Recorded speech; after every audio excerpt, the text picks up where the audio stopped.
कभी कभी लोग आपकी सच्चाई से नहीं बल्कि अपनी कल्पनाओं से आपके बारे में राय बना लेते हैं। जो व्यक्ति स्वयं भ्रम में जी रहा होता है, उसे सामने वाले की वास्तविकता कभी स्पष्ट दिखाई नहीं देती। आपसे ईर्ष्या रखने वालों की स्थिति भी कुछ ऐसी ही है। उनके मन में आपको लेकर अनेक तरह की ख़याली कल्पनाएं और स्वयं की बनाई हुई धारणाएं लगातार घूम रही हैं। यह डिवाइन कार्ड दिखाता है कि वह बार बार आपके बारे में अलग अलग अनुमान लगा रहे हैं। उन्हें समझ नहीं आ रहा है कि आपकी उन्नति का वास्तविक कारण क्या है। इसीलिए वह अपनी ही कल्पनाओं के आधार पर आपके लिए कहानियां गढ़ रहे हैं। कभी उन्हें लगता है कि कोई विशेष व्यक्ति आपकी सहायता कर रहा है, तो कभी उनका मन कहता है कि आपकी सफलता अधिक समय तक टिक नहीं पाएगी।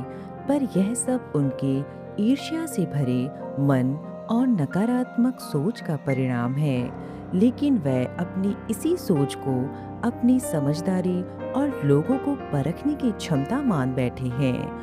वास्तव में उनके मन में आपके प्रति स्पष्टता बहुत कम और भ्रम कहीं अधिक है।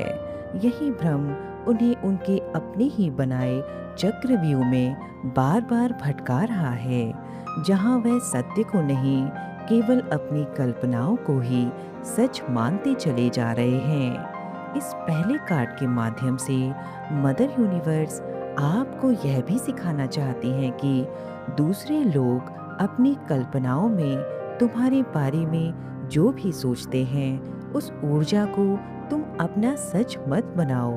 तुम्हारे अपने कर्म ही तुम्हारी असली पहचान है, तुम्हारे लिए बनाई गई लोगों की धारणाएं नहीं। जो लोग आपकी रोशनी से जलते हैं, वह अक्सर शोर नहीं मचाते। वह चुप होकर आपको देखते हैं। लेकिन याद रखिए, किसी को देखते रहने से उसकी मंजिल आपको नहीं मिलती, उसके जैसे कर्म करने से मिलती है। यह दूसरा डिवाइन कार्ड बताता है कि आपसे ईर्ष्या रखने वालों की स्थिति इस समय कुछ ऐसी ही है कि वह बाहर से चाहे जितने शांत दिखाई दें, लेकिन भीतर ही भीतर आपके हर कदम पर नजर बनाए हुए हैं। यह डिवाइन कार्ड दिखाता है कि वह बिना कुछ कहे आपकी हर छोटी बड़ी बात पर ध्यान दे रहे हैं। वह समझना चाहते हैं कि आखिर आपके भीतर ऐसी कौन सी बात है जो आपको हर परिस्थिति में आगे बढ़ने की शक्ति दे रही है। लेकिन मदर यूनिवर्स आपको यह सिखाना चाहती है कि किसी की घूरती हुई नजरें आपकी मंजिल तय नहीं करती। इसीलिए अपना ध्यान इस बात पर रखिए कि आप कैसे कर्म कर रहे हैं, ना कि इस पर कि कौन आपके कर्मों को अपनी सोच, अपनी समझ के अनुसार कैसी परिभाषा दे रहा है। सफलता उन्हें मिलती है जो अपना समय सीखने और स्वयं को बेहतर बनाने में लगाते हैं, उन्हें नहीं जो केवल सफल होते लोगों को देखकर उनका आकलन करते रहते हैं। ध्यान रहे, आपका उत्तर हमेशा आपकी प्रगति होनी चाहिए, किसी से ईर्ष्या नहीं। समय बीतने के बाद सबसे भारी बोझ अक्सर पछतावे का होता है। आपसे ईर्ष्या रखने वालों के मन में अब अतीत के कई बातें उनके ना चाहते हुए भी बार बार उनके मन में लौट रही हैं।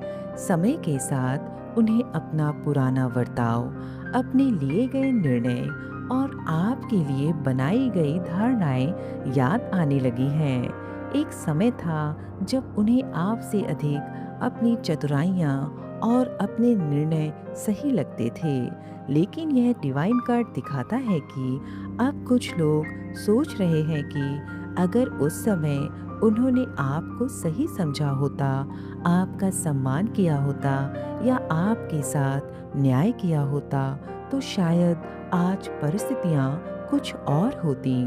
यही एहसास उनके भीतर एक मौन पछतावे को जन्म दे रहा है। लेकिन मदर यूनिवर्स आपको इससे यह सिखाना चाहती है कि सच्चे पछतावे को स्वीकार करने का भी एक समय होता है, और अब आप सभी को क्षमा करके अपने जीवन में आगे बढ़ चुके हो। इसीलिए अब किसी के पछतावे की श्रृंखला में रुककर अपने जीवन को मत रोकिए। समय हर व्यक्ति को उसके कर्मों का बोध स्वयं करा देता है। इसीलिए अपने कदम भविष्य की ओर बढ़ाते रहिए। जो लोग आज आपकी कीमत नहीं समझते, समय उन्हें भी समझा देगा। आपका कर्म केवल अपने कर्मों को श्रेष्ठ बनाए रखना है, क्योंकि अंत में आपकी सबसे बड़ी पहचान आपके कर्म ही बनेंगे, किसी की गढ़ी हुई राय नहीं। यह एक पावरफुल पॉजिटिव डिवाइन अफर्मेशन है। चलिए इसे प्रैक्टिस करते हैं। I trust my true actions. Peoples opinions do not define who I am. Every day I move forward on my divine path with faith and confidence. जब भी आप अपनी energy को लो फील करें, इसे प्रैक्टिस करें। मिलते हैं मदर यूनिवर्स के अगले दिव्य संदेश के साथ। मदर यूनिवर्स आपको इतना विवेक प्रदान करें कि आप लोगों की राय नहीं, अपने कर्मों की आवाज सुने। ओम काली।